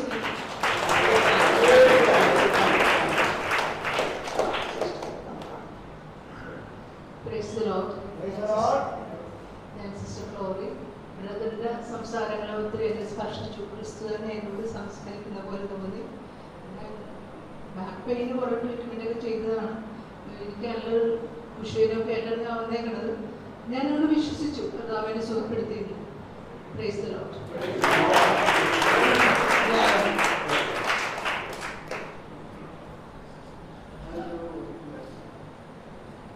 എനിക്ക് 12 വർഷം മുമ്പ് ഓപ്പറേഷൻ വേണമെന്ന് ഡോക്ടർ പറഞ്ഞതാണ്. എന്നാലും ഞാൻ ഓപ്പറേഷൻ കൂടാതെ തന്നെ സൗഖ്യപ്പെടുമെന്ന് ഭയങ്കര വിശ്വാസമായിരുന്നു എനിക്ക്. ഈ ധ്യാനത്തിലേക്ക് വരാൻ എനിക്ക് ഒരുപാട് തടസ്സമായിരുന്നു. എന്നാലും പകലെങ്കിലും വന്നു പോകാമെന്നുള്ള വലിയ ആഗ്രഹത്തോടുകൂടിയാണ് ഞാൻ വന്നത്. ഡോക്ടറെ കാണാൻ പോകാനുള്ള വിധം മൊത്തം മരവിച്ച് ഭയങ്കരമായിട്ട് രാത്രി ഉറക്കമില്ലാത്ത, അത് മാത്രമല്ല ഒരു 1.5 മാസം എൻ്റെ ഹസ്ബൻഡ് മരിച്ച് ക്യാൻസർ ആയിരുന്നു. പുതിയ ബാത്റൂമിലേക്ക് പിടിച്ചോണ്ട് പോകാനൊക്കെ ഭയങ്കരമായിട്ട് സ്റ്റെയിൻ ചെയ്തായിരുന്നു. അപ്പൊ അത് കഴിഞ്ഞ് എനിക്കിങ്ങനെ ഉറങ്ങാൻ പറ്റാതെ കാല് തുടങ്ങി തല വരെ മരവിച്ചുള്ള ഒരു അവസ്ഥയായിരുന്നു. കർത്താവിന്റെ വലിയ സൗഖ്യം പെട്ടെന്ന് ഒരു നിമിഷം എൻ്റെ അനുഭവം. ഈ സാക്ഷ്യങ്ങളെല്ലാം കേൾക്കുമ്പോ ഇത് നമ്മുടെ ജീവിതത്തിൽ കർത്താവ് തരുന്ന അടയാളങ്ങളാണ് എന്ന് വിശ്വസിച്ചുകൊണ്ട് ഞാൻ പറയും, എനിക്ക് 5 വർഷം മുമ്പ് എപ്പോഴും നടുവേദന ഉണ്ടാവാറുണ്ടായിരുന്നു. അങ്ങനെ ഞാൻ കൂട്ടുകുത്തു പോകും അങ്ങനെയൊന്നും ചെയ്യത്തില്ലായിരുന്നു. പക്ഷേ 5 വർഷമായിട്ട് എപ്പം നടുവേദന വന്നാലും ബ്രദർ പറഞ്ഞ പോലെ ഞാൻ ഇതാ പാമ്പ് കടി തേടുകളുടെയും സകല ശത്രുക്കളുടെ മേലെ എല്ലാം നടുവേദനയുടെ ചവിട്ടി ഇറക്കാൻ ഞങ്ങൾക്ക് അതിൽ നൽകി നാമവചനം പറയുമ്പോൾ ഉടനെ തന്നെ എൻ്റെ നടുവേദന പോകുമായിരുന്നു. അങ്ങനെ എപ്പോഴും ഞാൻ മുട്ടുകുത്താനും പ്രാർത്ഥിക്കാനും തുടങ്ങി. ഇപ്പം ഇവിടെ വന്നപ്പോൾ മുതൽ എനിക്ക് എപ്പോഴും ഒരു ഭാരം നടുവിന് അനുഭവപ്പെടുന്നുണ്ടായിരുന്നു. പക്ഷേ ബ്രദർ ആ പറഞ്ഞ സമയം എൻ്റെ ആ ഭാരം മാറിയതുപോലെ എനിക്ക് അനുഭവപ്പെട്ടു. അതുകൂടാണ്ട് വേറെ 1-2 സൗഖ്യം ഇത് കഴിഞ്ഞിട്ട് നമ്മൾ ചായ കുടിക്കാൻ പോകാം. നെഞ്ചില് വലിയ ഭാരം ഉണ്ടായിരുന്നു. ഇപ്പൊ ഈ ഹീലിംഗിന്റെ കാര്യം പറഞ്ഞ സമയത്ത്, ഈ സൂപ്പർ നാച്ചുറൽ പവറിനെ കുറിച്ച് പറഞ്ഞ സമയത്ത് നെഞ്ചിലുണ്ടായ ഭാരം മാറി. അങ്ങനെയുള്ളവർക്ക് തരം ഉയർത്തിയ നെഞ്ചിലുണ്ടായ ഭാരം മാറി. പെട്ടെന്നൊരു ഭയങ്കര സമാധാനം കൊണ്ടുവന്നൊരു ഫീലിംഗ്. ആരാണ്? 2 പേരും അവിടെ കരം ഉയർത്തി. ഇതൊന്ന് ഓടി വന്നൊന്ന് സാക്ഷ്യപ്പെടുത്തി. ഇവിടെ ആരെങ്കിലും സഹോദരന്മാർക്ക് അവർക്ക് ഭാരമൊന്നുമില്ല. വേഗം. അതോടൊപ്പം വേറെ 1-2 സൗഖ്യം കൂടി കർത്താവെ ഒന്ന് സ്തുതിക്കാൻ. പരിശുദ്ധാത്മാവേ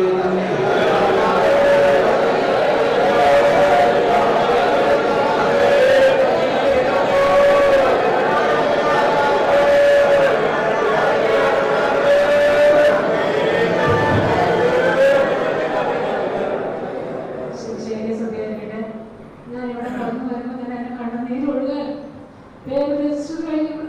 കണ്ണുനീരൊഴുകാൻ ഞാൻ പറഞ്ഞത് നമ്മുടെ അപസ്തല പ്രവർത്തനം ജന്മന അന്ധനായ എൻ്റെ കാല് സുഖപ്പെടുന്ന കാര്യം ഞാൻ എൻ്റെ മകളുടെ കുട്ടിക്ക് എവിടെ വന്നപ്പോൾ പറഞ്ഞു, ജന്മന അന്ധനായ അവരെ സുഖപ്പെടുത്തിയേക്ക് നമ്മൾ പേടിക്കേണ്ട കാര്യമില്ല. ഞാൻ വിശ്വസിച്ചു. എൻ്റെ മുന്നിൽ എന്ത് വന്നാലും ഞാൻ പേടിക്കില്ല. കരയുക. എൻ്റെ ആ പ്രയാസം എൻ്റെ ഹൃദയത്തിനടുത്ത് മാറ്റി ഈശോയെ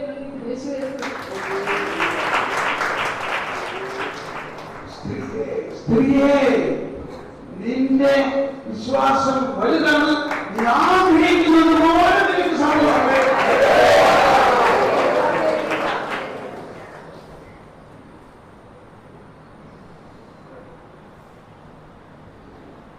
എനിക്കെപ്പോഴും നെഞ്ചിനങ്ങ് ഒരു ഭയം വരികയും നെഞ്ചിന് ഭയങ്കര വെയിറ്റ് വരികയും ചെയ്യുമായിരുന്നു. ഇപ്പം ഈ സ്റ്റെയർ കേസ് ഞാൻ ഇങ്ങോട്ട് വന്നപ്പോൾ കയറിയത് ഈസി ആയിട്ടായിരുന്നു. പക്ഷെ എനിക്ക് അങ്ങനെ അത്ര ഈസി ആയിട്ട് കയറാൻ ഒരു പാൽപിറ്റേഷൻ ഉണ്ടായിരുന്നു, ഒരു നെഞ്ചിന് വെയിറ്റ് ഉണ്ടായിരുന്നു. പക്ഷെ ഇപ്പം എനിക്കതൊരു ഭയങ്കരമായിട്ട് ഫ്രീ ആയതായിട്ട് അനുഭവപ്പെടുന്നു. നന്ദി.